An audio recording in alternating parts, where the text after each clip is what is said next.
Ukraine of this situation escalating into war.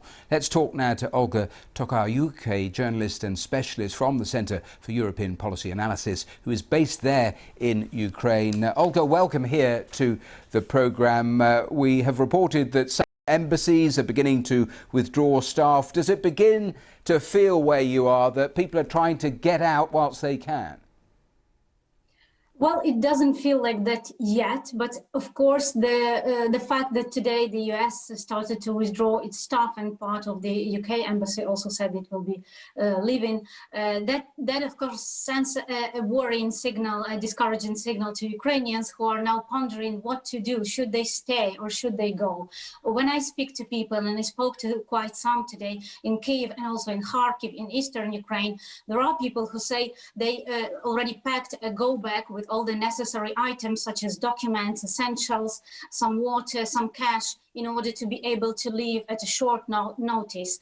At the same time, there are people who prefer to stay put, who say they are not going to leave their homes, and among those are those people who had already once to flee their homes. Let's not forget that the war in Ukraine has been going on since 2014, and we have more than 1 million IDPs, internally displaced people, so people who had to leave territories of the occupied Donetsk and Luhansk region. So they are now in turmoil because they have already left their homes once, and now they might have to leave their homes once again. So it's a very tense situation. However, as I said, there is no general panic.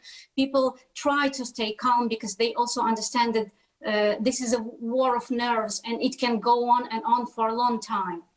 We're seeing some of the recent pictures of people just checking out the bunkers, the old bunkers that existed from the Cold War. I'll ask about military preparations as a separate question in a moment. But in terms of that assessment of whether to stay or go, I assume you and your friends are having to make exactly those calculations as well.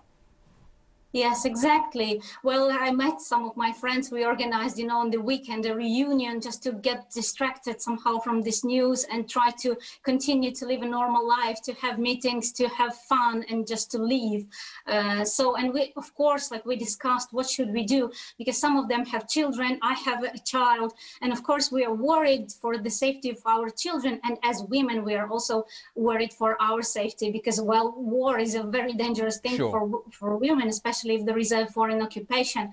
So these conversations are done, I think, in every Ukrainian family at the moment. And I know that some people, for example, they are joining territorial defense units because they feel this is somehow a way to, take the situation under control. Because unfortunately, I was going to ask you exactly. I was going to ask you exactly that final question about, because we know in terms of Western support that they're not talking about potentially fighting there in Ukraine, NATO or America. But is it clear to you that if there was a major incursion, Ukrainian troops would attempt to fight with the Russians? No, that's absolutely, there is no doubt about that. Ukraine will fight and Ukrainian troops will fight. There also the opinion polls indicate that a sizable chunk of Ukrainian population is ready to armed resistance. So there's no doubt that Ukrainians will resist in different ways. But of course, we have weaknesses, like our armed forces have been strengthened since 2014, but still, for example, we have big problems with air defense. And while we are grateful for the UK and other countries that are supplying Ukraine with defensive weapons, we need more of those, especially to strengthen our airspace from possible Russian airstrikes. Olga Tokariuk, thank you so much for talking to us live there in Kiev. Perhaps we'll talk again in the coming days. Thanks for your time.